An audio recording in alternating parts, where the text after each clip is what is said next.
চতুর্দশ দেবতা মন্দির সহ এই মন্দিরকে কেন্দ্র করে যাবতীয় পরিকাঠামোগত উন্নয়নে কাজ করে চলেছে রাজ্য সরকার। রাজ্যের ধর্মীয় পর্যটন বিকাশও যাতে বৃদ্ধি পায় সেই লক্ষ্যে কাজ করে চলছে সরকার। ঐতিহ্যকে সংরক্ষণ করে উন্নয়নের প্রতি রাজ্য সরকার গুরুত্ব দিয়ে কাজ করে চলেছে, যাতে এক ত্রিপুরা শ্রেষ্ঠ ত্রিপুরা গড়ে তোলা সম্ভব হয়।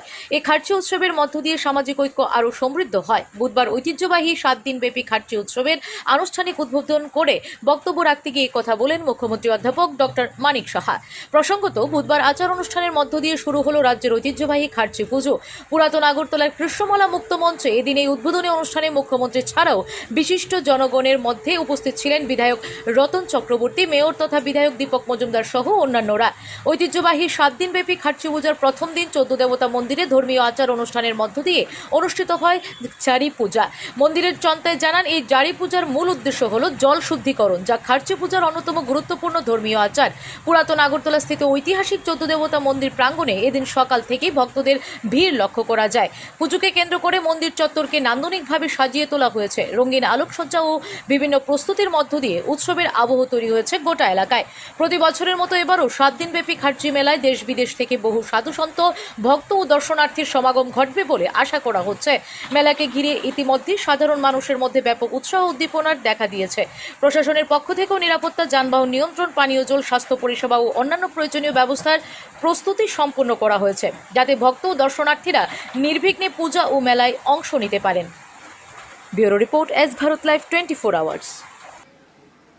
আজকে আমি চতুর্দশ দেবতার চরণে গভীর শ্রদ্ধা নিবেদন করছি এবং সমগ্র ত্রিপুরাবাসীর সুখ, শান্তি এবং সুস্বাস্থ্য, সমৃদ্ধি ও সর্বাঙ্গীন কল্যাণ কামনা করছি।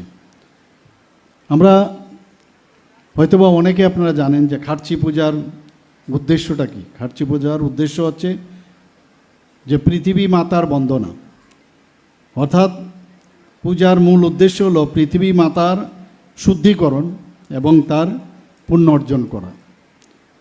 খার্চি শব্দের উৎপত্তি খা থেকে, অর্থাৎ পৃথিবী থেকে। এগুলো আমরা বিভিন্নভাবে যখন এই বিষয়গুলো আমরা জানতে পারি এবং খার্চি পূজাকে সামনে রেখে যখন এই তথ্যগুলো আমাদের কাছে আসে, তখন একটা অদ্ভুত একটা ফিলিংস হয় যে কত কিছু জানার থাকে। আজকের আমার পূর্ববর্তী বক্তা এখানে বিস্তারিত আলোচনা করেছেন যে আমরা যদি মনে করি যে এই যে খার্চি পূজা একটা ধর্মীয় অনুষ্ঠান, তাহলে ভুল হবে। এটা আমাদের ত্রিপুরার ইতিহাস, তার সংস্কৃতি, আধ্যাত্মিক চেতনা, সম্প্রীতি ও জাতি জনজাতির সম্মিলিত একটা ঐক্যের একটা উজ্জ্বল প্রতীক।